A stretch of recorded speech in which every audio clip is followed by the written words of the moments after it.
اب سر یہ بتائیے آپ نے 5 کو نقطۂ عروج کا ہے تو اب 5 میں تو کوئی 18 دن رہ گئے ہیں میرا خیال ہے, ابھی 16 جولائی شروع ہو جائے گی اب 43 منٹس میں.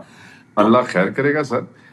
ایک ایونٹ ہو گیا جو آغاز تھا جس پہ آپ نے دیکھا کہ خان صاحب نے بھی آس رہا, علیمہ باجی نے بھی بتایا کہ کس طریقے سے, اور یہی چیزیں ہم بھی 2 دن سے ایکسپلین کر رہے تھے. ہوگا کیا یعنی ظاہر ہے یعنی وی آر آل ایکسپیکٹنگ کہ ظاہر ہے نقطۂ عروج کا مطلب ہے کہ اٹ وڈ انکلوڈ ماسز نا, تو ماسز کو تو پتہ ہی نہیں ہے کہ 5 کو کوئی جلسہ ہے, 4 کو کچھ ہے, 3 پتہ ہی نہیں ہے. نہیں ایسے نہیں سر وسیم بھائی, پورا مومنٹم بلڈ ہوگا. یہ اتنے دن جو آپ کو بتا رہے ہیں ان دنوں کے اندر ہی مختلف ایونٹ صوبے کریں گے. صوبوں کے چاروں صدور کو بھی آج اسٹرکٹ ڈائریکشن جو ہے وہ بھیج دی گئی ہیں کہ انہوں نے کس طریقے کہ انہوں نے صوبوں کو موبلائز کرنا ہے اور وہ گریجول ایونٹس کریں گے اپنے ماحول کے مطابق. اپنی دیکھیں نا کے پی میں آزاد ماحول ہے, اپنی پولیس ہے, اپنی حکومت ہے, وہاں ایونٹس کچھ اور نیچر میں ہوں گے. پنجاب میں تسی بیٹھے چیزوں کی ملیاں جو وہ یا بیٹھے تسی سواتے ہوئے تو پرچے تواڈے ضلع جو رہے ہوندے نے اور چھاپے آپ پنجاب سے ہو کر ہے الحمدللہ پورے قافلے سے کوئی گرفتار نہیں ہوا نا, الحمدللہ اچھی بات. سر 500 بندہ 500 M N A M P نو گرفتار کر کے کیڑے لے جانا سی, کسے دے گھر لے جانا سی, کتھے لے جانا سی.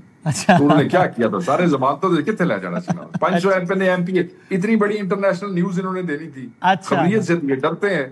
انہوں نے کی کرنا سی. 5 کو تحریک کس طرح رکھتے ہو, یعنی کوئی جلسہ ہوگا مرکزی 5 کو یا کیا ہوگا؟ جی جی سر 5 کو یہ میں ابھی آپ سے وسیم بھائی شیئر نہیں کر سکتا. مختلف ایکٹیویٹیز, ریلیز, جو ہمارا آئینی حق ہے پرامن احتجاج کا, اس کی شدت, اس کی انٹینسٹی, اس کا سائز جو ہے وہ ڈیفر کر سکتا ہے ہر علاقے اور ماحول کے حساب سے. Ultimately whether it will be, it might be a jalsa, it can be a big grand rally, it can be some other kind of protest, but all be under the وہ کہتے ہیں نا قانون اور آئین کے دائرے میں رہ کے. مقصد تو یہ ہے کہ وہ روٹ جو خان نے کہا ہے وہ مختلف گریجول طریقے سے وہاں تک کے پہنچائیں گے اور پھر کوشش کریں گے کہ اس کو برقرار رکھا جائے. اچھا برقرار رکھا جائے تو اس کا مطلب یعنی اب یہ تحریک رہائی پر ہی ختم ہوگی یا یعنی کیا؟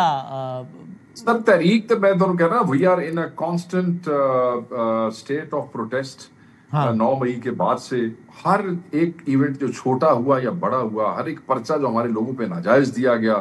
آپ یہ دیکھیں کہ عمر ایوب صاحب کی آج وہ ہو گئی ضمانتیں, وہ ختم کر کے ان کو گرفتار کرنے کی کوشش کی گئی. وہاں سے جمشید دستی صاحب ہمارے بھائی, ہمارے ساؤتھ کے کسانوں کے پریزیڈنٹ بھی ہیں, ان کو اور مزدوروں کسانوں کے رہنما اور ہمارے ایم این اے ان کو نااہل کیا گیا. پہلے چترالی صاحب کو نااہل کیا گیا. اس کے بعد جو پروٹیسٹ, یہ سب اس تحریک کا حصہ ہے, یہ سب قربانیاں اور یہ سب حصے ہیں جو تحریک کے اندر ہیں. سو جب تک آبویسلی اس کا مقاصد حاصل نہیں ہو جاتے یہ چلتی رہے گی. جی